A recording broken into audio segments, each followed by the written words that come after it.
Social media वाले आप लोग उसमें न्यूज चैनल पर देखे भी होंगे। तो आज एक न्यूज पर इंटरव्यू था लाइव, तो उसमें उन्होंने एक प्रश्न किया था, वो श्रीवास्तव दिल्ली से।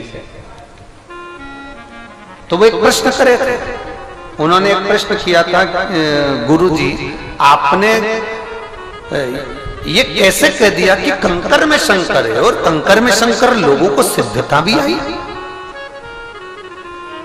आपने कैसे सिद्ध कर दिया, इसको कैसे कह दिया कि कंकर में शंकर है? आप कैसे कह सकते हो कंकर में शंकर है?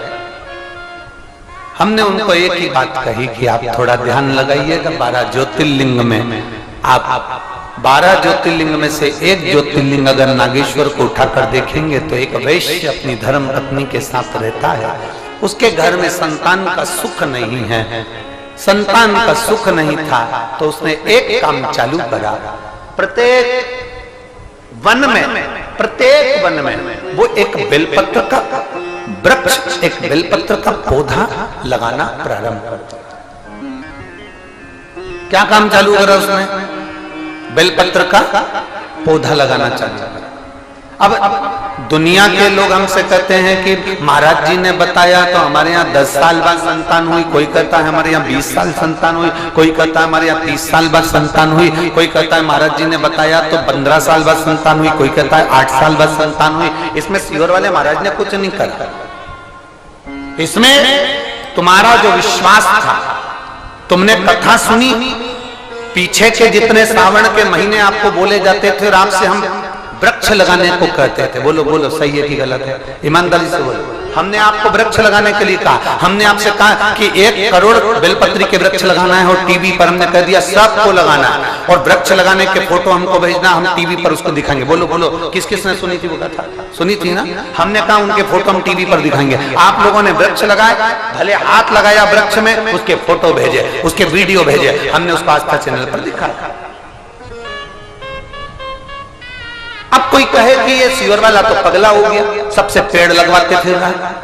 अब दूसरा काम उठाया कि निर्माल्य विसर्जन रथ चलवाया। निर्माल्य विसर्जन मतलब जो विसर्जन के लिए निर्माल्य होता था वो नदी में जाता था, तालाब में जाता था, सरोवर में जाता था। अब आप निर्माल्य विसर्जन रथ चला रहे हो, मतलब मंदिर में सफाई कर रहे हो, मंदिर का निर्माल्य उठा रहे हो, मंदिर का निर्माल्य उठाकर उसको विसर्जन की ओर लेकर जा रहे हो। अब जरा विचार करिएगा, ये शिव पुराण, ये गीता प्रेस गोरखपुर की जो शिव पुराण हम पढ़ते हैं उसमें हमने पढ़ा है, उसमें हमने अध्ययन किया, हमने उसका स्मरण किया।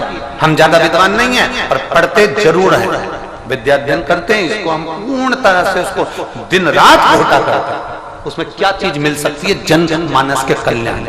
अब हमने उसमें पढ़ा कि बेलपत्री का वृक्ष, बेलपत्र का वृक्ष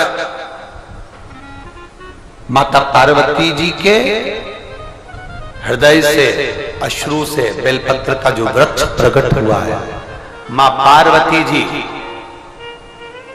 मां उमा से कहती हैं, जो पार्वती जी का एक स्वरूप था, जब वो पूछने के लिए उनसे कहती हैं इस बेलपत्र के वृक्ष को जो रोपित करता है, और बेलपत्र का वृक्ष जैसे जैसे बढ़ता है, पार्वती जी कहती हैं वैसे ही उसके घर में वंश बढ़ता है।